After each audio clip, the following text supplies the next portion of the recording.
ಅದರ ಬಗ್ಗೆ ಸ್ವಲ್ಪ ನೋಡೋಣ. ಏನಿಲ್ಲ, ಇದು ಮಧ್ವಾಚಾರ್ಯರು ಪ್ರತಿ ಕೆಲವೊಂದಿಷ್ಟು ದಿವಸಗಳ ಕಾಲ ಉಡುಪಿಯಲ್ಲಿ ಪೂಜೆಯನ್ನು ಮುಗಿಸಿ ನಂತರದಲ್ಲಿ ಸುಬ್ರಹ್ಮಣ್ಯಕ್ಕೆ ಹೋಗಿ ಪೂಜೆಯನ್ನ ಸಲ್ಲಿಸ್ತಾ ಇದ್ರು ಒಂದೇ ದಿವಸದಲ್ಲಿ ಅಂತ ಪ್ರತೀತಿ ಇದೆ. ಉಡುಪಿಗೆ ಹೋಗಿ ಪೂಜೆಯನ್ನು ಸಲ್ಲಿಸುವಂತಹ ಸಂದರ್ಭದಲ್ಲಿ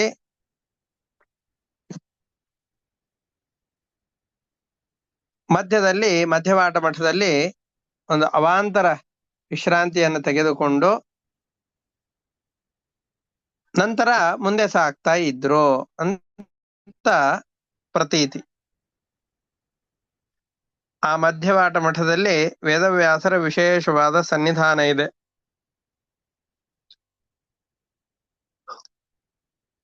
ಆ ಮಧ್ಯವಾಟ ಮಠದಲ್ಲೂ ಕೂಡ ವಿಶೇಷವಾಗಿ ವ್ಯಾಸ ಮುಷ್ಟಿಗಳ ಸನ್ನಿಧಾನ ಇದೆ. ವ್ಯಾಸ ಮುಷ್ಟಿಗಳು ಅಂತಂದ್ರೆ ಈಗ ವಿವರಣೆಯ ಸಂದರ್ಭದಲ್ಲಿ ಹೇಳಿದ್ರು.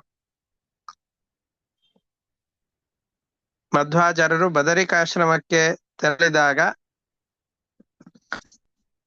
ಅಲ್ಲಿಂದ ವೇದವ್ಯಾಸರ ಬಳಿಯಲ್ಲಿ ಶಾತ್ಮ ಪ್ರತಿಮಾ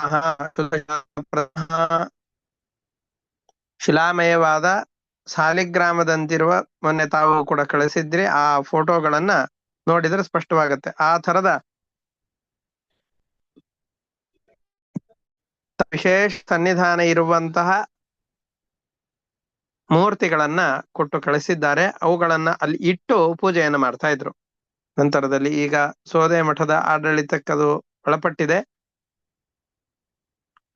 ಅಂತಹ ವೇದವ್ಯಾಸರ ವ್ಯಾಸಮುಷ್ಟಿಗಳಿಂದ ಅಲಂಕೃತವಾದ ಪವಿತ್ರವಾದ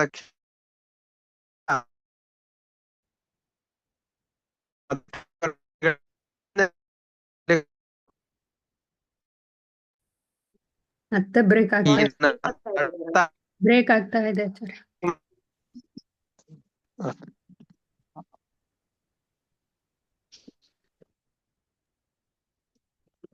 ಇನ್ನ ನಡ್ಡಂತಾಡಿ ಮಠ ಅಂತನೂ ಕರೆಯೋದು ಪ್ರಸಿದ್ಧಿ ಇದೆ. ಆದ್ರೆ ಹೆಚ್ಚಿಗೆ ಪ್ರಸಿದ್ಧಿ ಇರುವಂತಹದ್ದು ಮಧ್ಯವಾಟ ಮಠ ಅಂತ. ಅದರಿಂದಲೇ ಇದು ಪ್ರಸಿದ್ಧವಾಗಿದೆ. ಇದರ ಬಗ್ಗೆ ಮತ್ತಷ್ಟು ವಿವರಣೆಗಳನ್ನ ಮುಂದಿನ ಪಾಠದಲ್ಲಿ ನಾನು ಮತ್ತೆ ಕೊಡ್ತೇನೆ. ಆ ಮಧ್ಯವಾಟ ಮಠದಲ್ಲಿರುವಂತಹ ವೇದವ್ಯಾಸರ ಸ್ತೋತ್ರವನ್ನ ಇಲ್ಲಿ ಮಾಡ್ತಾ ಇದ್ದಾರೆ. ಸ್ನೇಹಾರ್ದ್ರ ಮಧ್ವ ಹೃದಯಾಖ್ಯ ದಶಾನುಶಕ್ತಂ ಮೋಹಾಖ್ಯ ಸಂತಮಸ ಕೃಂತನ ತೀವ್ರ ಶಕ್ತಿಂ ಶ್ರೀ ಮಧ್ಯವಾಟ ಮಠ ಪೌರಟ ಭಾಜನಸ್ಥಂ ವ್ಯಾಸ ಪ್ರದೀಪಂ ಇಮಂ ಆದರತೋ ಭಜಧ್ವಂ. ಈ ವೇದವ್ಯಾಸ ಮೂರ್ತಿಯನ್ನ, ವೇದವ್ಯಾಸರನ್ನ ವಿಶೇಷವಾಗಿ ಸೇವನೆ ಮಾಡಿ ಅಂತ ಹೇಳ್ತಾ ಇದ್ದಾರೆ. ಎಂಥದ್ದಿದು, ಅದನ್ನೇ ತುಂಬಾ ವಿಶೇಷವಾದ ವಿವರಣೆ ಇದು. ಒಂದು ದೀಪವನ್ನ ಹಚ್ಚಿದೆವು ಅಂತಾದರೆ ಹಚ್ಚುವುದಕ್ಕೋಸ್ಕರ ಮೊದಲಿಗೆ ದೀಪದ ಹಣತೆ ಬೇಕು. ಹಣತೆಯಲ್ಲಿ ಬತ್ತಿ ಇರಬೇಕು, ಬತ್ತಿಯಲ್ಲಿ ಎಣ್ಣೆ ಇರಬೇಕು, ದೀಪ ಇರಬೇಕು, ದೀಪದಿಂದ ಅಜ್ಞಾನ ಓಡಿ ಹೋಗತ್ತೆ.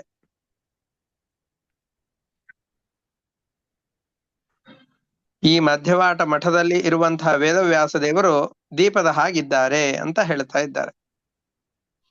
ಹಾಗಾದ್ರೆ ಹಣತೆ ಯಾವುದು, ಅಲ್ಲಿರುವ ಬತ್ತಿ ಯಾವುದು, ಎಣ್ಣೆ ಯಾವುದು, ಅದನ್ನ ಹೇಳ್ತಾ ಇದ್ದಾರೆ. ಭಕ್ತಿ ರಸ, ಭಕ್ತಿ ಎಂಬಂತಹ ತೈಲ, ಭಕ್ತಿ ಎಂಬಂತಹ ತೈಲದಿಂದ ಒದ್ದೆಯಾದಂತಹ ಮಧ್ವಾಚಾರ್ಯರ ಹೃದಯವೇ ಒಂದು ಬತ್ತಿ. ಮಧ್ವಾಚಾರ್ಯರ ಮೃದುವಾದಂತಹ ಮನಸ್ಸೇನಿದೆಯೋ ಆ ಮೃದುವಾದಂತಹ ಮನಸ್ಸೇ ಒಂದು ಬತ್ತಿ. ತೈಲದಿಂದ ತೊಯ್ದಂತಹ ಮಧ್ವಾಚಾರ್ಯರ ಹೃದಯವೆಂಬಂತಹ ಬತ್ತಿ.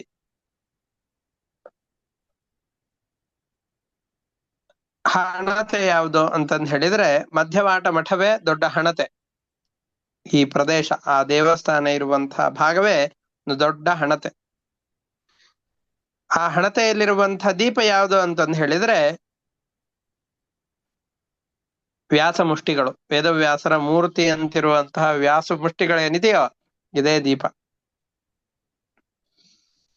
ಇದು ದೀಪ ಹೇಗೆ ಹೊರಗಡೆಯ ಕತ್ತಲೆಯನ್ನು ನಾಶ ಮಾಡುತ್ತೋ ಹಾಗೆ ವೇದವ್ಯಾಸರೆಂಬಂತಹ ದೀಪ ಹೃದಯದಲ್ಲಿ ಗಾಢವಾಗಿ ಬೇರೂರಿರುವಂತಹ ಅಜ್ಞಾನವೆಂಬಂತಹ ಅಂಧಕಾರವನ್ನ ತೊಡೆದು ಹಾಕತ್ತೆ.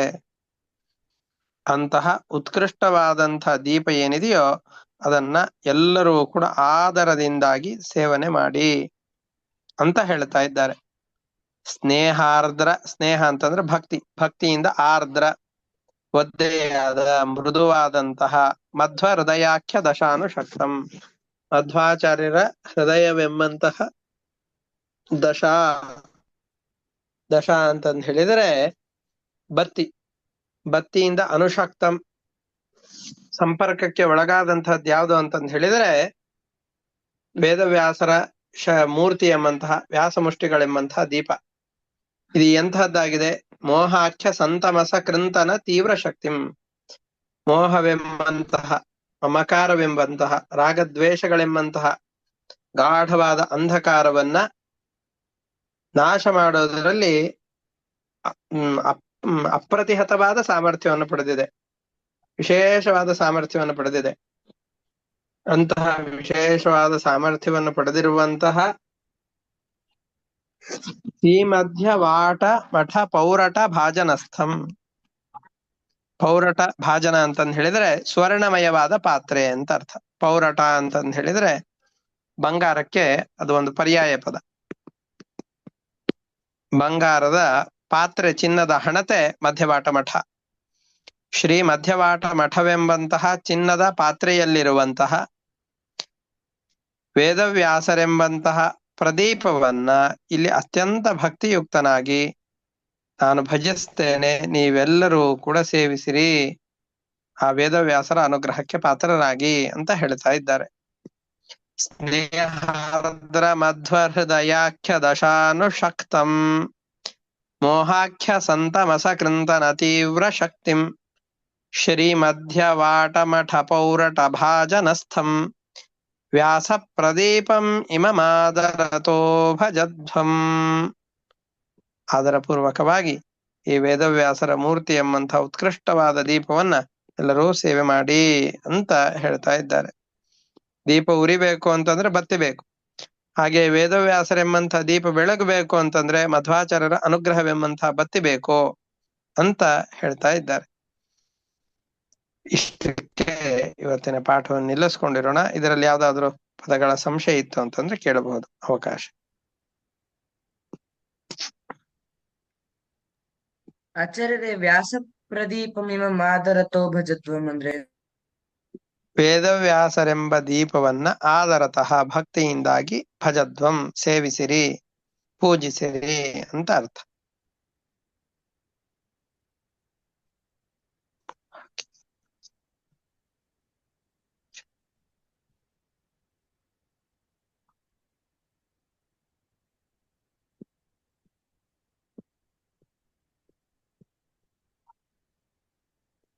ಸರಿ, ಹಾಗಾದ್ರೆ ಇವತ್ತಿನ ಪಾಠವನ್ನು ಇಷ್ಟಕ್ಕೆ ನಿಲ್ಲಿಸ್ಕೊಂಡಿರೋಣ. ಹರಯೇ ನಮಃ.